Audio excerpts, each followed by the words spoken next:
I want to take a little bit of time today to talk with you about the rotation for observations and using your spreadsheet to connect to your SMART goals.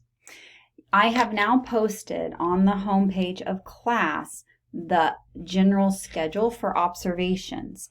I have split you into two groups, Group A, Group B, so week 1 of every module and week 2 of every module. You will choose what day of the week to be observed during that week that I've identified for you, but you're going to have to do it the week that I have identified. So module 3 lasts 2 weeks, but Caitlin, Kelly, Michaela, and Tiffany, you need to schedule your observation and reflection the first week of that, the week of the 8th.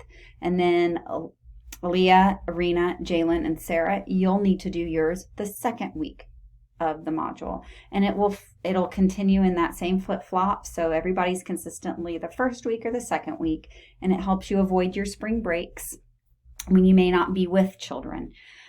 Keep in mind we have 2 weeks of grace at the end of the semester, so anyone who has to go into quarantine, you'll be able to have extra time you can catch up.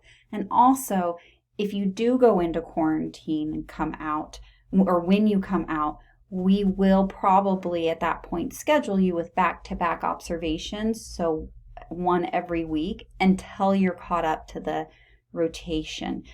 That just kind of helps with one's sanity and helps you to work efficiently towards your goal. Okay. So I will email this out. It's on the homepage of class, and I will add it to where you link to sign up for the observation for the following module. I have, I think, 4 of you that have not scheduled your test runs yet. You have to do that. I have to see you before Module 3 starts, which means I need to have every test run done by next Friday. So we only have 1 more week to do that. If you have not scheduled your test run, you need to go into Module 1 and use that link to schedule your test run. When you schedule your test run, you'll notice in Calendly that you are given 30-minute blocks to sign up in. Sometimes you'll notice that there's a chunk of time missing. So a good example would be on Tuesday, February 2nd, there's a chunk missing. You can sign up at 12:30 to 1:30, but not the 1 o'clock. You know, it's every 30 minutes. And that's because if you go to my personal calendar, and you look at the 2nd of February, you'll notice I have an appointment there. I've blocked that time. My personal calendar and Calendly feed together. They match up. You do not need to tell me when you sign up for an observation, and you do not need to tell me what time it is or any of that information, because I'm going to give Kelly's as an example. Kelly, I'm talking to on Friday. It just automatically pops up on my Google Calendar. That's one reason why I do require you to sign up 24 hours in advance. I know things will come up. I know people get sick. You have to go into quarantine at last minute. I understand that. Just shoot me a text or an email when that happens, okay? So if you have to cancel, let me know. But otherwise, you don't have to do it. You don't have to do anything when you sign up, okay?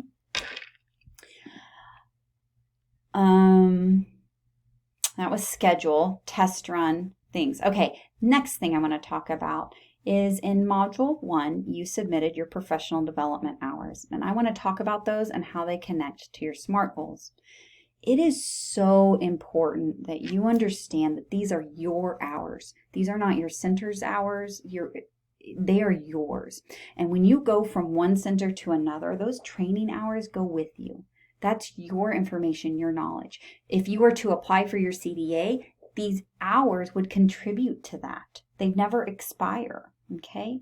So you need to make sure you take those, you keep record of your hours as well as the facility does where you are working. They have to report them to the state, but you really should have those as well. This is a great summary. This is a picture of your professional knowledge broken down by the CDA and NAEYC competencies of what they say teachers need to be able to do and know. And we're going to use this to develop goals and ideas for your future and your professional growth. So when I look at this example of a spreadsheet that includes both college classes and trainings, I totaled out the columns, the areas, okay? So here on row 31. And so we can see going across the hours and how these 402 total hours, which is a lot of hours, is divided into the different categories. I see 78 hours in Principles of Child Development, CDA 8. She knows development at this point, right? She's showing that she's pretty proficient. And especially then, if at the back side of this is your college transcript and we see an A in ECE 101 where 45 of those hours came from, as an employer, I would say she knows her stuff. She is proficient in what children know. And you and I know that if you're proficient in what children know, you're going to be better about figuring out what to do with children in classrooms and what kinds of activities and opportunities they need to be having, right? Definitely. Okay, so that's CDA 8. But I also see that CDA 4, relationships with families, is not an area in which she has received as many training hours. She has not spent that amount of time studying that skill. And that's a really important skill and one that can be very challenging when we think about having to have challenging conversations with families, how we have to think about that parent education piece that is so needed to support our child's learning, right?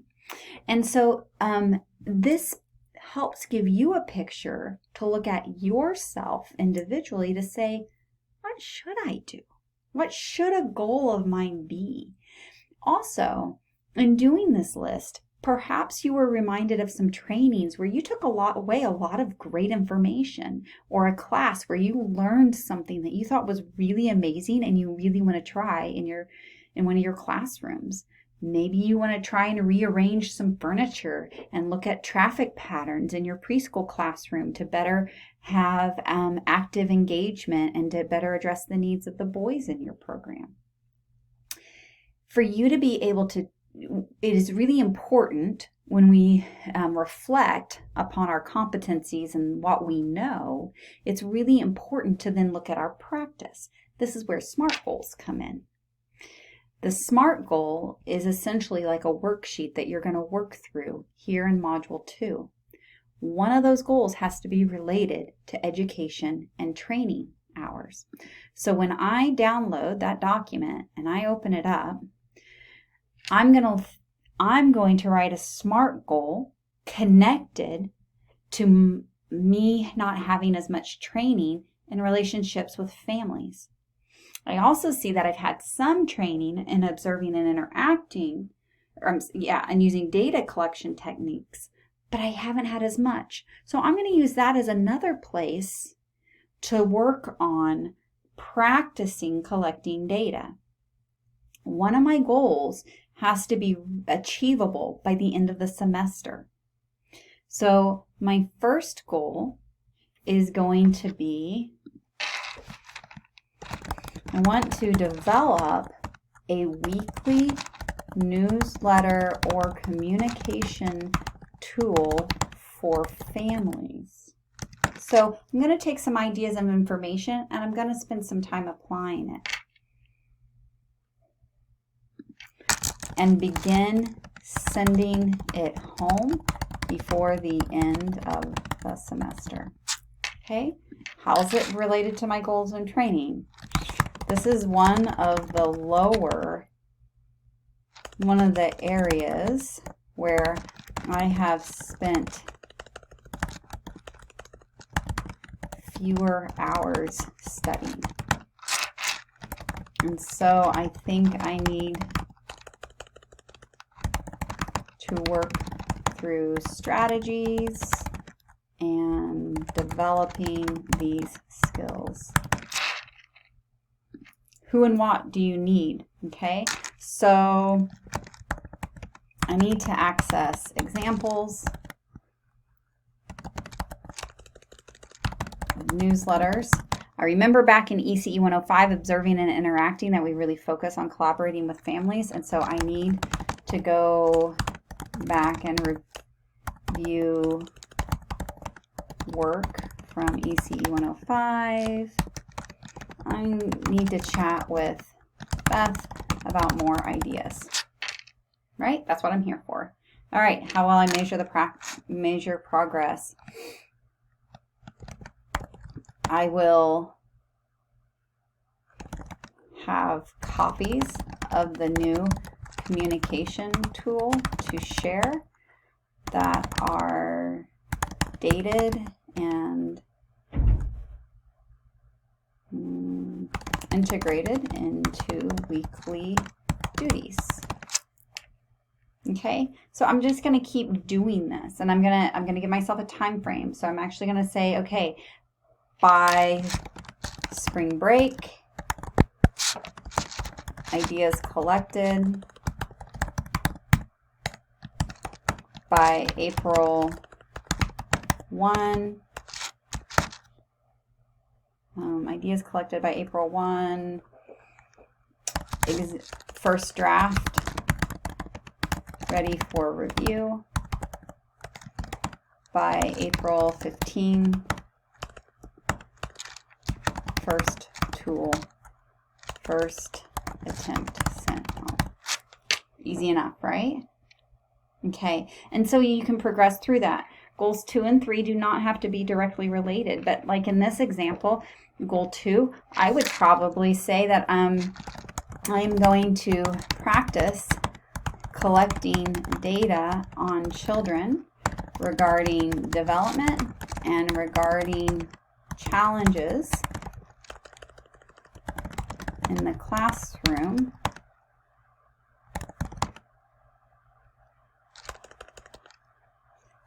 on the off weeks from being observed. So every other week, I'm going to make sure that I'm doing this. I'm going to create the tools. I'm going to figure out challenges. I might do some things regarding physical development, that kind of thing. And so again, I'm just going to work through this template of identifying these goals. Then as your mentor, as your coach here, I'm going to print these, and I'll help keep you accountable for these. We'll talk about these when we have our reflections together. So that's kind of how your tool here of collecting the hours connects back to connects forward to your SMART goals assignment. Get your SMART goals done this week. Okay, this first week of Module 2. Next week, I want to talk about the textbook with you, and we're going to have some reflections and some sharing there on the discussion board forum as well.